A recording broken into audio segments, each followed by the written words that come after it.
The next day the storm was gone. But not the consciousness when I wasn't alone in that house.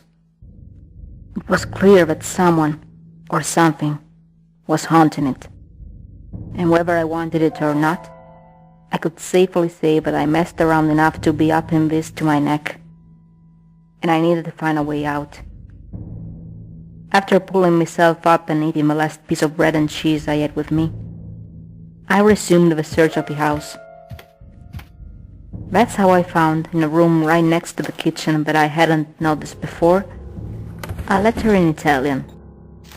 It had been written by a certain Maria, that from her quarters was the servant of the Blackwood family, and the letter had apparently never been sent.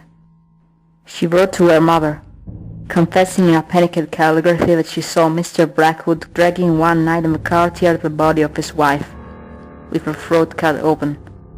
No, ripped open, to bury her. I suppose she didn't send it out of fear of Blackwood. It was time to explore the rest of the property. I ventured outside, for I must admit, I had the sense the very trees were trying to block the sky out of my sight. Walking through the maze of that thicket, I came up to an old greenhouse, with a huge dried cedar tree in the middle that grew unrestrained before dying. In fact, all plants were dead in there, and reading some notes left by Blackwood, who seemed to write down just about anything of what happened to him, it wasn't because of a lack of water. The only one who survived was a plant Blackwood brought with him from Africa, and that still had all their leaves bright green from some reason. I left the greenhouse and kept wandering, and came up to the place I had been hoping to find, the family crypt. The place was crumbling to pieces, but I managed to shoulder the door in.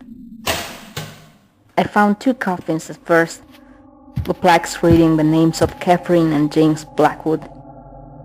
I opened them both, just to confirm what I read in the maid's letter, and yes, only James' coffin was full.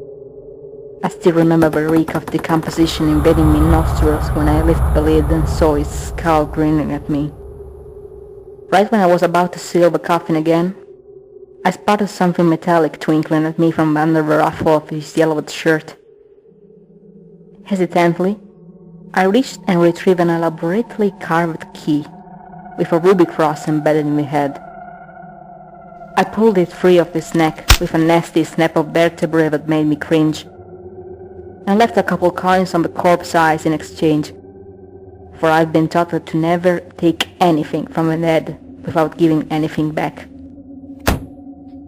The underground floor of the crypt held a few more sarcophaguses, amongst which a smaller one, small enough to contain a baby, a brass plaque reading Robin.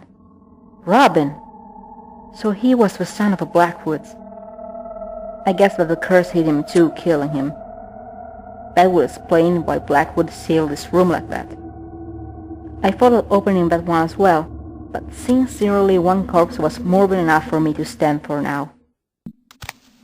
Not too far from the crypt, I found the chapel, the high cross above the dome pointing in the sky like an arrow. The heavy doors were locked. I wondered if a cross on the key didn't mean... I pushed in the lock, and it turned just right. I knew Blackwood was hiding more secrets in there. Usually churches make me feel at ease, peaceful. But even here my back was creeping with goosebumps. Even the imposing statue of our Lord behind the altar wasn't reassuring. I started snooping around, but couldn't find anything more than goblets, holy icons, and other sacred paraphernalia. Disappointed, I sat down on the steps next to the altar and picked an old Bible, starting to thumb distractedly through it until I found the half of the book wasn't a book. The pages of the whole half were actually a case, strangely cut to Aaaand on long nail. I quirked an eyebrow, and lifted my eyes to the crucifix, and a groan escaped me. The nail in his feet was missing.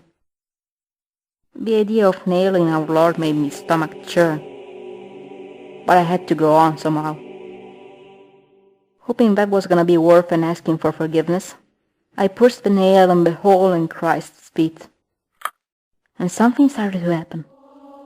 With a noise of all gears moving, the crucifix shifted and leaned forward, hanging on a chain, and a stone slab under the altar lifted on the hinges like a trapdoor, revealing a dark passage under the altar. The whole process lifted a great deal of dust, and those stairs leading beneath the chapel looked like the foggy steps of Hades to me. Swallowing and gathering all in courage, I still had the happenings of the previous night real clear in mind, so it took a while.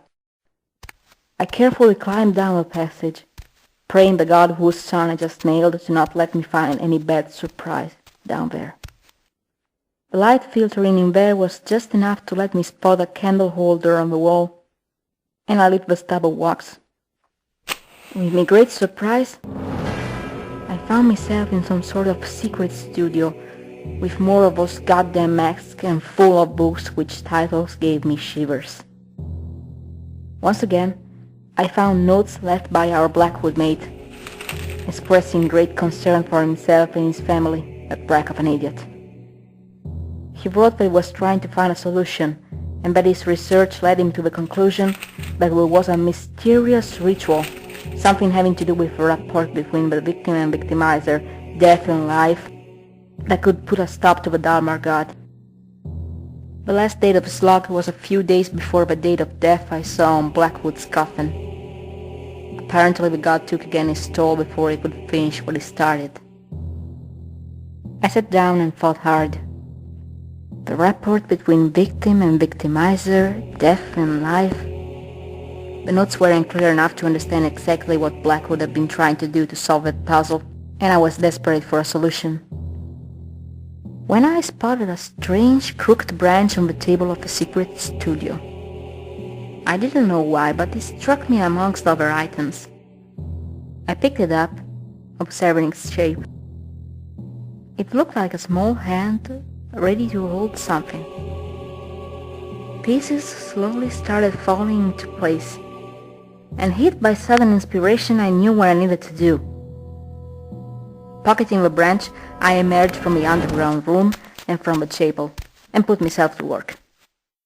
First off, I went to the greenhouse and picked a few leaves from that African plant that survived the ghastly energies that seemed to kill everything in that property.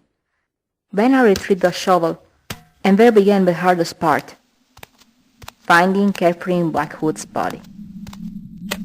I had to look and dig around the courtyard for hours, and it was only when dust colored the sky of a bright red that my shovel finally hit bones. I needled and moved some more soil away with my hands, and found myself staring at the skull of Catherine, whose mouth was open in a silent last scream. I sat there on my knees, staring at her hollow eyes and at her teeth sticking out in strange angles. Waning over disgust, I took my knife and carved one of them out, hoping that the poor departed would forgive me in the name of her good intentions. I shoveled dirt back into her tomb, then took a minute to create an improvised cross with 2 branches and stuck it in the ground. After saying a prayer for her, I looked up to the reddening sky, and I knew I had to hurry up. I had an element of life, death, and something of a victim. Now I just needed something of a victimizer. The Dalmar god had a failing form, right? Well, the lion claw embedded in the necklace in the gallery just served in purpose. After retrieving all of these objects, I started thinking what to do with them. My instinct said some kind of amulet was in order. But how to make it? Then I remembered the grinder in the kitchen, and still led by inspiration, like someone else was driving my steps, I went and put the tooth, pushing back revulsion, and the claw in the grinder, and turned them into a thin dust. Finally, I made a small packet by wrapping the dust in the leaves. And what is the best way to merge ingredients together? Cook them, of course. I improvised a small stove, a metal bowl, and the lid of some jar, and as the heat grew, the leaves curled protectively around the dust. As I prepared the amulet, I heard something strange, like an air current whistling quietly through the house. I really didn't pay attention at first, but when the small fire died and I reached for the amulet, I heard a raspy voice whispering my name.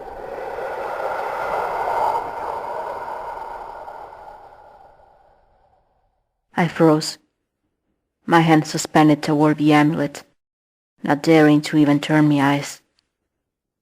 I swallowed and finally picked the amulet. It felt warm in my fingers. It was almost like an organic stone. As I examined the results of my efforts, I was terrified to hear a low, rumbling laugh echoing through the house.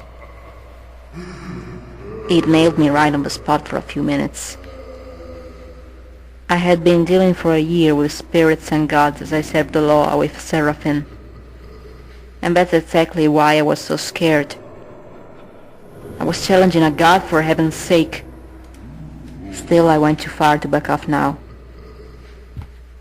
I shakingly stood up and headed for the gallery, the amulet in my hand warm and reassuring. The closer I got, the louder and scarier the voice became, mocking me with its laughing tone. Once before the door, I took a deep breath and entered. Like aware of my intentions, the mask was staring at me, challenging me to make the first move. I waved the amulet in front of it, but it just made it laugh in such a ghastly way that I had to take a step backwards. Then, I remembered the branch still in my pocket. It looked just about perfect to hold the amulet. And in fact, when I joined them, the branch started vibrating with a strong energy in my hand. I was ready. I waved the amulet in front of the mask. At first, nothing happened. But after a minute, everything quieted down. The house felt like it just took a deep breath, like an abnormal wave had been lifted off. The mask was now just a mask. I felt a smile tugging my lips. I did it. I broke the curse. Feeling proud of myself, I stepped out of the room.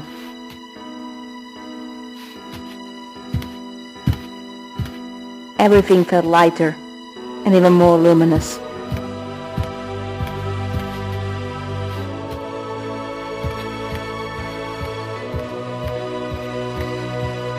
I stepped downstairs, taking a deep breath of what felt like fresher air. And I stood frozen in terror as I heard the scratches resounding through the house again. They just wouldn't stop. But why? I won, I defeated the curse. Why did they keep coming back? Growing enraged, I kicked the armchair in the parlor, letting out a frustrated yell. My eyes fell on the fireplace, where the fire had gone out for a while. I blinked.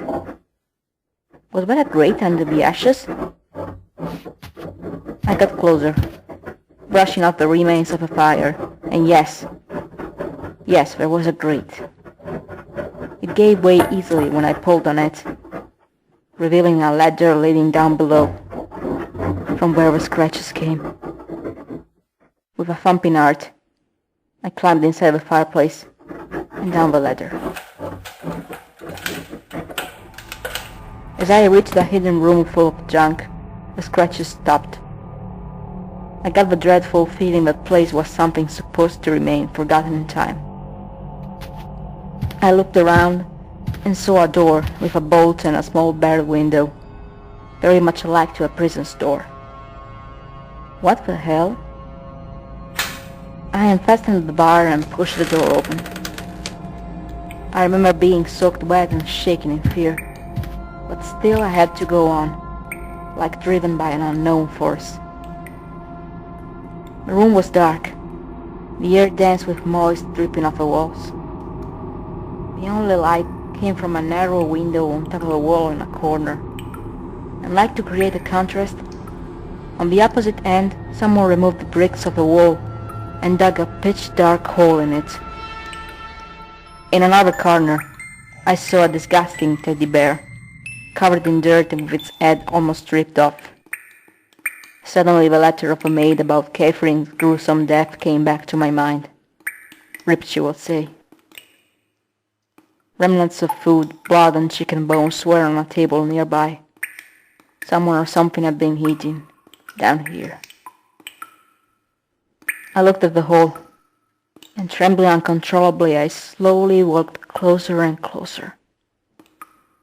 When I was no more than 5 steps away from it, 2 eyes opened in the dark and stared back at me, glowing like candles in a pit. Then, something horrible, deformed, crawled out of the hole and reached out for me. It was human, but at the same time it was too atrociously misshapen to be a person, and the sounds he emitted were moans of a soul out of hell. It grabbed at my arm, and God knows how I managed to slip out of its grasp. I scrambled back as the thing shuffled towards me, and slammed the door closed to block that horror. I don't remember getting out of our secret room, or out of the house and of the property. Only when my legs couldn't support me anymore, I found myself face down in mud, painting and wheezing and crying, and exhausted. I lost consciousness.